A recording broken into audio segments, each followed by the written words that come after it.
Hi, welcome. Enjoy the content, subscribe, and turn on notifications. Garrett Mitchell had always been the kind of man who preferred to work behind the scenes. For 15 years, he'd been the administrative coordinator at St. Mary's Hospital in Portland, Oregon, handling budgets, contracts, and all the paperwork that kept the institution running smoothly, without anyone even noticing.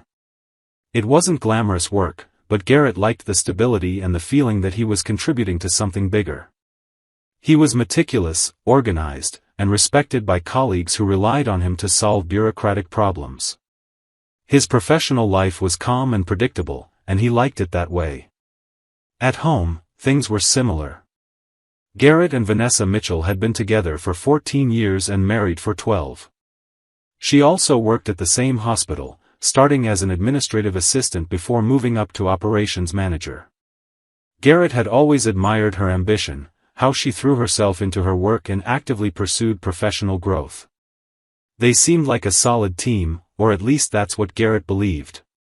They shared responsibilities, talked about the future, and dreamed together.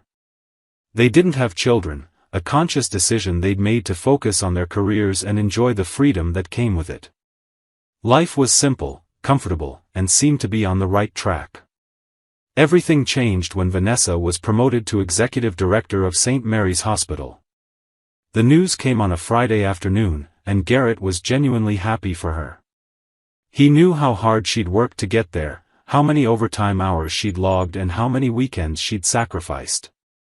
The next night, he arranged a special dinner at home to celebrate, prepared her favorite dish, and opened a bottle of wine they'd been saving for a special occasion. Vanessa smiled and thanked him, but she seemed distant, as if she were already thinking about her next step. Garrett chalked it up to the stress of her new responsibilities and didn't think much of it. But the following weeks showed that this distance wasn't temporary. Vanessa began to change in subtle but noticeable ways. She started talking about work differently, not sharing challenges or asking for his opinion anymore, but making a point of mentioning her new title in every conversation. During hospital team meetings, she treated Garrett with a professional coldness that bordered on indifference, as if she wanted to make it clear she was now on a different level. At home, she began criticizing his job, calling it just administrative and hinting that he could aim for something bigger. Garrett tried to ignore it, but her barbs stung. These behavioral changes kept escalating. Vanessa started coming home later and later, always with reasonable-sounding excuses: board meetings, dinners with investors, important charity events. Garrett accepted her explanations without questioning them. He knew the executive director role demanded a lot. But something felt off. Vanessa began dressing differently, wearing perfumes Garrett didn't recognize and buying more elegant, expensive clothes. She was constantly on her phone, texting with a little smile Garrett hadn't seen directed at him in months. When he asked who she was talking to, Vanessa gave vague answers: work or hospital stuff. Then she'd go right back to typing, clearly not wanting to be interrupted. Garrett felt a growing discomfort in his chest, but he pushed away the troubling thoughts. He trusted her. They had a history together. She wouldn't do this to him. It was on an ordinary Thursday that everything started to fall apart. Garrett was in his office at the hospital, reviewing financial documents for a quarterly report he needed to submit to the accounting department. He always approached this task with close attention to detail, checking every line item, every contract, every payment. It was just part of his meticulous nature. As he scanned the records from the past 6 months, something caught his eye. There were recurring, substantial payments to a company called Stratadvise Consulting. Garrett frowned. He knew all the hospital's major contracts, but that name didn't ring a bell. He opened older files and confirmed the company hadn't appeared in records from a year earlier. The payments had started exactly 3 months after Vanessa's promotion. Each payment was for $15,000, made monthly, totaling $90,000 by that point. The justification listed in the documents was vague: strategic consulting for administrative process optimization. Garrett felt a chill run down his spine. None of this made sense. Consultancies of that scale required board approval, and he'd never seen any formal documentation about this pass across his desk. He opened his browser and searched for StratAdvise Consulting. The website was minimalistic, almost empty, with generic statements about innovative solutions for healthcare institutions. There was no portfolio, no client list, nothing demonstrating real credibility. Garrett clicked on the About tab and found the name of the founder and CEO, Adrian Cole. The name sounded vaguely familiar. Garrett searched his memory and remembered, Vanessa had mentioned an Adrian a few times over the past few months, always in passing, as a consultant helping with some strategic issues. She'd never offered details, and Garrett had never pressed her. Now, staring at those numbers on his screen, he felt something twist in his gut. This wasn't just professional suspicion anymore. It was personal, visceral. He grabbed his phone and looked up Adrian Cole on social media. He found a LinkedIn profile, a man in his mid-40s with a charming smile and a grandiose bio about transforming institutions through visionary leadership. Garrett looked at that photo and felt anger rise. He still wasn't certain of anything, but his gut was screaming that something was very wrong. Garrett decided not to wait. He wasn't going to spend weeks gathering evidence or pretend nothing was happening while he quietly investigated. That wasn't the kind of man he was. If something was wrong, he needed to know right away. He checked the clock, 3:30 p.m. Vanessa usually left her office around 5. He gathered his things, told his co-workers he wasn't feeling well, and left early. But instead of going home, Garrett parked across the street in a spot where he could see the hospital's administrative building entrance without being noticed. For a moment, he felt ridiculous, like in the bad movies he used to criticize. But that feeling quickly passed, replaced by cold determination. He needed to know the truth. Garrett waited, eyes fixed on the door. At 5:15, Vanessa walked out of the building. She was on the phone, laughing at something the person on the other end had said. Garrett watched her head toward the parking lot, but instead of going to her own car, she walked over to a black sedan he didn't recognize. The driver's door opened, and a man stepped out. Even from a distance, Garrett recognized the face from the LinkedIn photo. Adrian Cole. Garrett watched as Vanessa hugged Adrian in a way that left no doubt. It wasn't a professional or cordial embrace, it was intimate and lingering. They got into the car and drove out of the parking lot. Garrett followed them, keeping a safe distance, his heart pounding in his chest. They drove for about 15 minutes to a well-known local hotel, the Cascade Inn.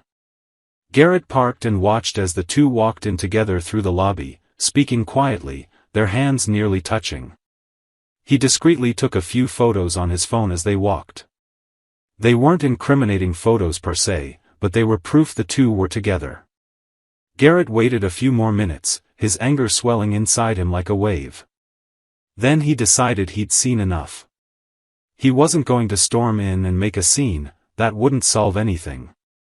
Garrett started his car and headed home, his mind racing at full speed. He now had evidence of fraudulent payments and visual proof of an extramarital affair. Vanessa wasn't just betraying him emotionally, she was using hospital funds to finance the affair. Garrett felt a mix of pain and fury, but also a strange clarity. He knew exactly what to do. At home, Garrett connected his phone to his computer and printed the photos he'd taken. Then he went back to the financial documents he'd saved and printed out the payment records to StratAdvise Consulting. He organized everything into a folder and placed it on the living room coffee table. Then he sat on the couch and waited. 2 hours later, around 8 o'clock, Garrett heard the key turn in the lock. Vanessa walked in, tossed her purse on the entryway console, and called out, "Hey, honey, sorry I'm late." The board meeting ran long. Garrett didn't respond. She stepped into the living room and froze when she saw her husband sitting in the dark, lit only by a lamp, with the table covered in papers and photos. "Garrett? What's going on?" He pointed to the table. "Sit down." Vanessa hesitated but sat in the armchair across from him, her eyes already showing fear. Garrett pushed the photos toward her. Cascade in. Today. 5:30. Vanessa turned pale.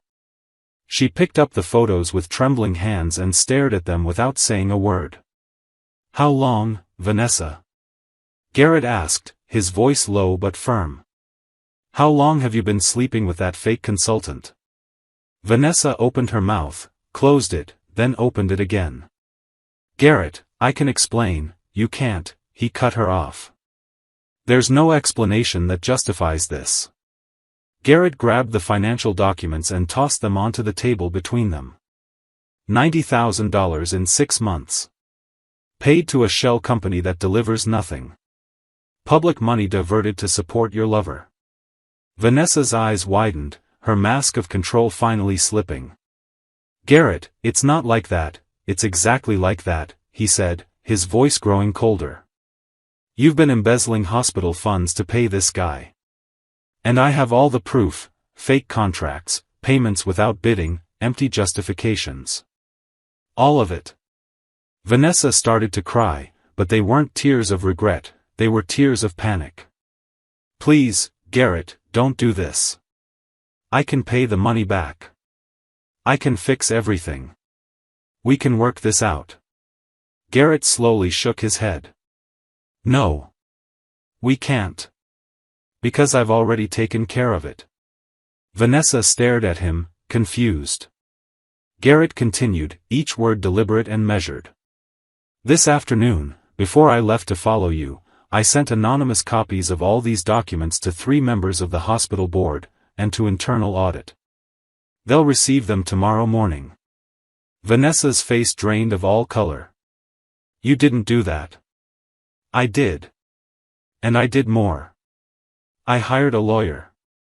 I'm filing for divorce on Monday, with all this evidence attached. Adultery and fraud. You won't get anything.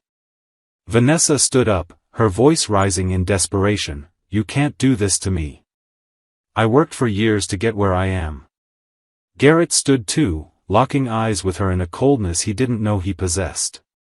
And you threw it all away. Why, Vanessa? Because you thought you were above everyone else? Because you thought I was too small for you? She didn't answer, just kept crying.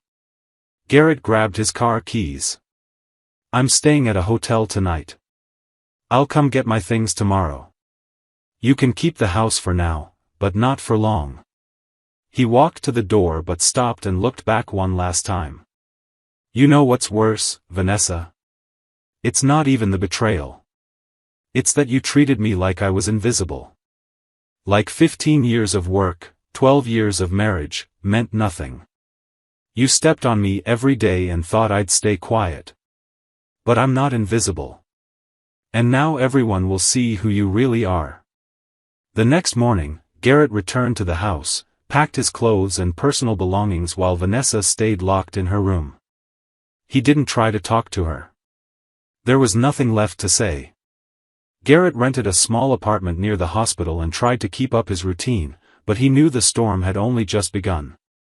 On Monday, the scandal exploded.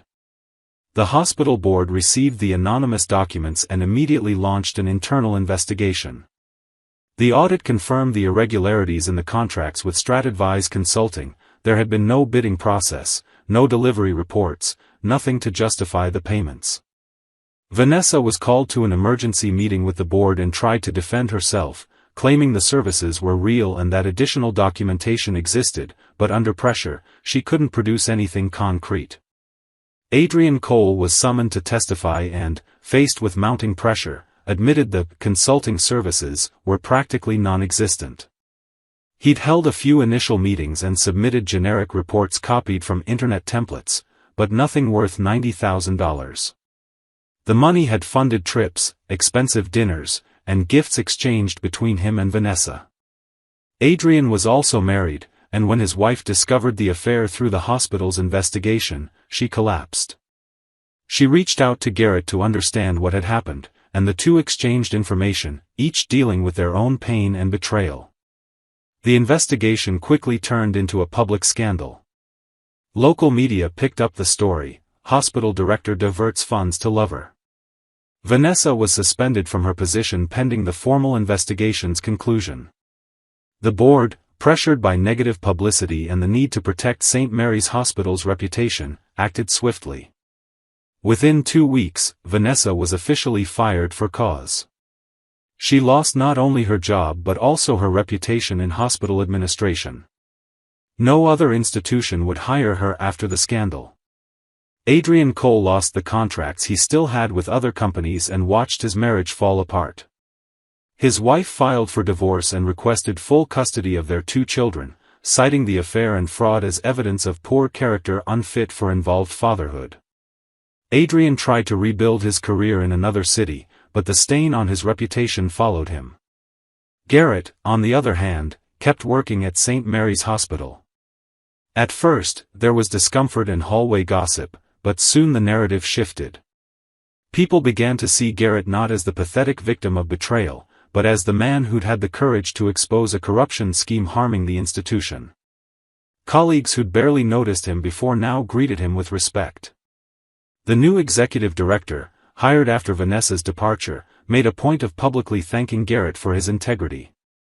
The divorce process was quick and favorable to Garrett. With clear evidence of adultery and fraud, Vanessa couldn't contest the proposed terms.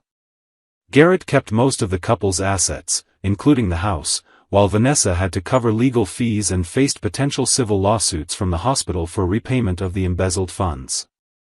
She tried contacting Garrett a few times, sending messages apologizing, claiming she'd made a terrible mistake and wanted a chance to make things right. Garrett didn't respond. There was nothing left between them. The woman he'd loved, or thought he'd loved, had never truly existed. The Vanessa he'd known was an illusion. The real person was someone capable of betrayal, lies, and theft without hesitation.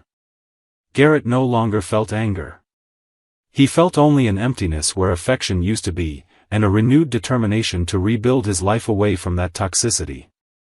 Months later, Garrett was sitting in his apartment, sorting through personal finances, when an unknown number called.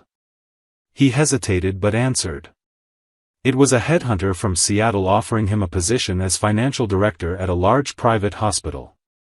Someone had recommended Garrett, citing his impeccable ethics and administrative competence.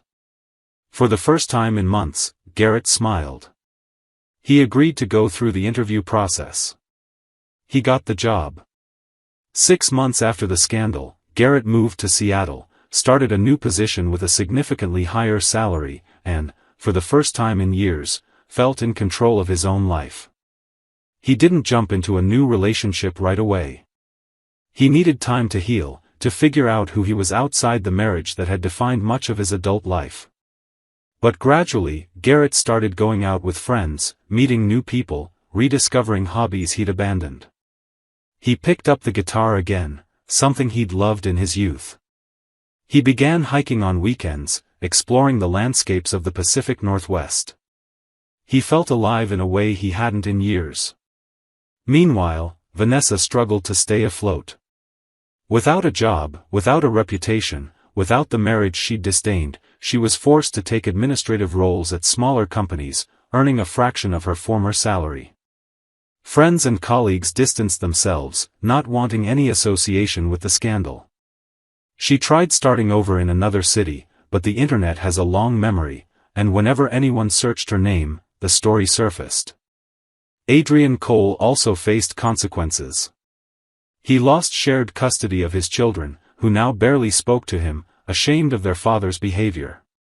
He sold insurance over the phone, a job he hated, but it was the only work he could find after his professional reputation was destroyed.